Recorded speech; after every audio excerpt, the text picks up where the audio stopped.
Nagbuyod sa simento ang usa ka motorista human maipit ang tiil niini sa iyahang gimanihoan nga motorsiklo pasado alas 8 sa gabi Abril 1. Matod sa mga nakasaksi sa lugar, gigukod og iro ang biktima og aksidente kining nabangga sa driver side sa usa ka pick-up nga giparking daplin sa dalan sa Naranjita Street, Barangay Dadianga South, Jansan. Ang biktima giila nga si Rochelle May Generale, hamtong ang panuigon og residente sa Barangay Labangal ning syudad. Pag lagubo sa kuan sa motor, nigawas dayon pud ko. Kanya ako nakita sa iyaha.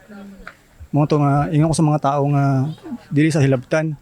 Nya diri daw siya gikan sa kuan.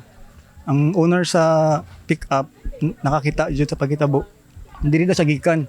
Nya gilikayan niya ang iro, duwa daw ka buok.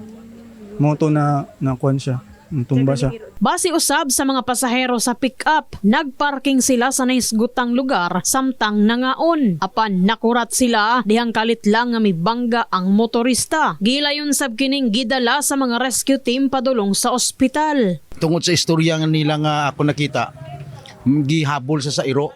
Tungod sa kadasig sa iyang dalagan, nagkikisikis kay ginaligi iyang iro. So sa panahon nga nag-ikisiki siya, maayo na lang nabangga sa kalibre. Kay kung wala sa nakabangga sa kalibre, naglusot pag isa dito, mas delikado pag siya. So amo to nga akon dayon gisingganan nga hindi hulagon ang motor kay kabalo man tagamay sa roads.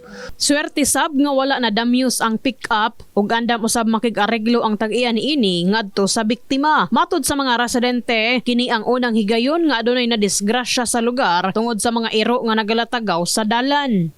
Daghan. Siguro mga 5 na sila diri nga katambay. Gukod pud sila kung naay mo agi diri. Sa kinsa lang igukod nila. Tungkol sa kanang iro nga kaning mga iro. First time siya na nahitabo.